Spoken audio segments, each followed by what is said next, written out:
होने जा रहा है भगवान श्री राम की उस मूर्ति में, जो इस वक्त थोड़ी ही देर बाद आप देखेंगे कि कमल पत्र पर वो विराजमान खड़े भक्तों को दर्शन देंगे नव्य और भव्य रूप में। साथ ही साथ पुराने रामलला विराजमान भी अपने स्वरूप में स्वर्ण सिंहासन पर भक्तों को दर्शन देंगे। वो दिव्य दर्शन जिसके लिए सभी की आंखें तरस रही। दिव्य क्षण, युगांतकारी क्षण, प्रधानमंत्री नरेंद्र मोदी पहुंच चुके हैं गर्भगृह में। प्राण प्रतिष्ठा होनी है भगवान श्री राम के बाल मूर्ति के बाल विग्रह की। इन क्षणों को अगर देखें तो प्रधानमंत्री नरेंद्र मोदी समूची सनातन संस्कृति के बिंब के रूप में, कर्तव्य परायण स्वरूप में, धर्म परायण स्वरूप में, 140 करोड़ देशवासियों के प्रतिनिधि के रूप में, तेज तप और तपश्चर्या के पर्याय के रूप में, भारत भारतीयता के अग्रदूत के रूप में और साथ ही साथ सनातन संस्कृति के ध्वजवाहक के रूप में प्रस्तुत हैं गर्भगृह में। सनातन संस्कृति के संवाहक के रूप में, भारत की एकात्मता के, भारत के वैभव के इस अटूट प्रदर्शन के आज दिन को पूरी दुनिया साक्षी हो रही है।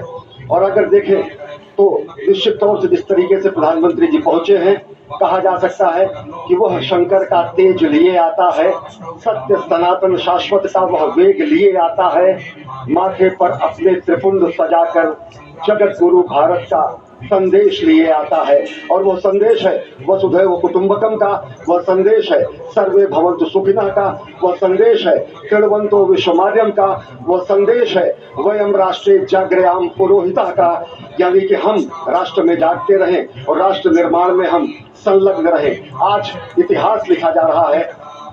सप्तपुरियों में सर्वश्रेष्ठ भगवान श्री राम की जन्मभूमि अयोध्या में दिव्य भव्य नव्य मंदिर में प्राण प्रतिष्ठा के लिए प्रधानमंत्री संकल्प ले रहे हैं।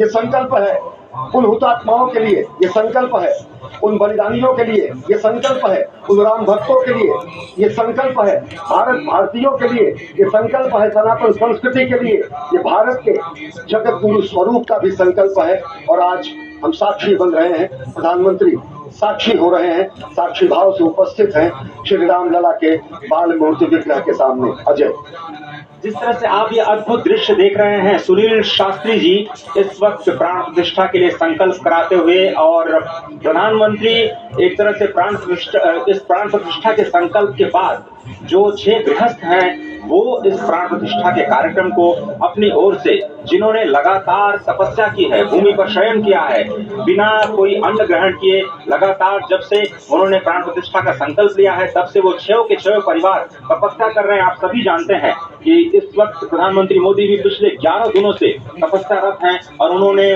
दक्षिण भारत के अलग अलग मंदिरों में जाकर के अपने इष्ट भगवान श्री राम, अपने इष्ट भगवान श्री शिव का दर्शन किया है। और शिव की बात है तो आप देख लीजिए कि जो पीछे आचार्य इस वक्त आपको दर्शन दे रहे हैं वो काशी से पधारे हैं। वही काशी जो भगवान राम के सखा है, वही काशी जहां पर भगवान शिव भगवान राम के स्वामी के रूप में विराजते हैं, वो जगत गुरु है। इसलिए काशी भी मगन है, क्योंकि काशी से ही ज्योतिषी गणेश्वर द्राविड़ ने